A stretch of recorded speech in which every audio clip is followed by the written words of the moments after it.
Apa kabar? Selamat berjumpa di Ali Akbar Berkabar. Kita lanjutkan pengenalan arkeologi.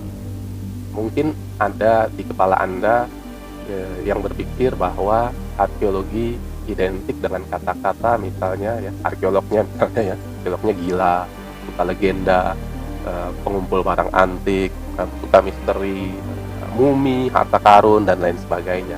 Nah, kata-kata itu memang tidak bisa lepas dari arkeologi dan arkeolog gitu ya, karena memang para pelopor atau orang-orang yang mengawali ilmu ini itu tidak lepas juga dari kisah seperti itu begitu ya. Contohnya misalnya Heinrich Schliemann, seorang Jerman kelahiran 1822.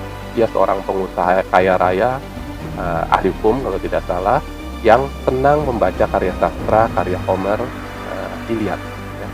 Di dalam karya sastra tersebut berkisah mengenai perang dan ada strategi perang kuda Troya ya.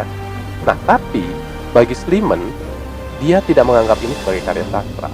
Ini adalah karya nyata ya, ada faktanya, dan itu berarti ada lokasinya. Akhirnya ia dan teman-temannya melakukan perjalanan ke Yunani, ke Turki, dan wilayah-wilayah di sekitarnya. Lalu dia menggali ya berkali-kali dan nggak ketemu-ketemu ya. Waktu dia menganggap ini sebagai karya nyata, lalu mulai menggali, orang-orang menganggap ini utopia, menganggap ini gila begitu ya. Tetapi akhirnya Schliemann dan kawan-kawan berhasil menemukan sisa-sisa barang kuno dan reruntuhan yang akhirnya ia menyatakan inilah kota yang disebut-sebut dalam karya tersebut. Inilah kota yang selama ini menjadi legenda, dan dia menemukannya. Nah, tokoh yang lain adalah Howard Carter, orang kelahiran London, Inggris tahun 1874. Dia seorang seniman, seorang juru gambar gitu ya, pelukis yang dari ayahnya mereka senang dengan Mesir ya, sampai akhirnya Howard Carter memutuskan untuk pergi ke Mesir dan bergabung dengan berbagai tim yang saat itu sedang melakukan penggalian.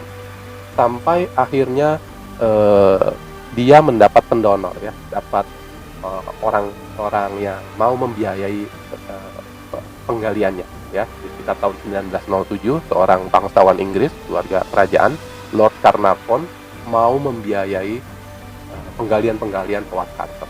Tetapi cerita tidak berlangsung mulus gitu ya, karena dari tahun berapa tadi, 1907, baru tahun 1922 ya Howard Carter menemukan ya yang dia cari, yaitu makam raja-raja, khususnya King Tutankhamun ya, King Tut atau Firaun Tutankhamun. Nah, kisah penemuan juga awalnya dia sudah berputus asa, pendonornya juga sudah mulai menanyakan mana hasilnya, sampai akhirnya di awal November 1922, seorang anak kecil anggota timnya yang kerjaannya mengantarkan air untuk para pekerja, itu tanpa sengaja menemukan semacam tangga untuk masuk ke ruang tertentu. Setelah dipelajari secara seksama oleh Howard Carter dan penyandang dananya, akhirnya mereka memastikan ini yang dicari ya.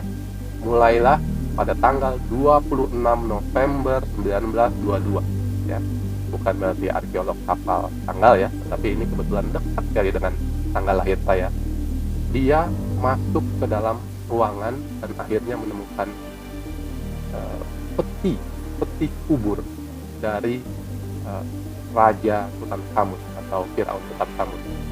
Dan sebagai seorang raja ya, ini harta bendanya dimasukkan juga ke dalam kuburannya tersebut. Jadi bisa dibayangkan sedemikian banyaknya barang berharga ya, perhiasan, emas, dan lain sebagainya, yang mungkin orang-orang menyebutnya sebagai harta karun. Jadi itu mungkin sebabnya arkeologi identitas kata-kata tersebut. Sampai berjumpa lagi di Ali Akbar Berkabar.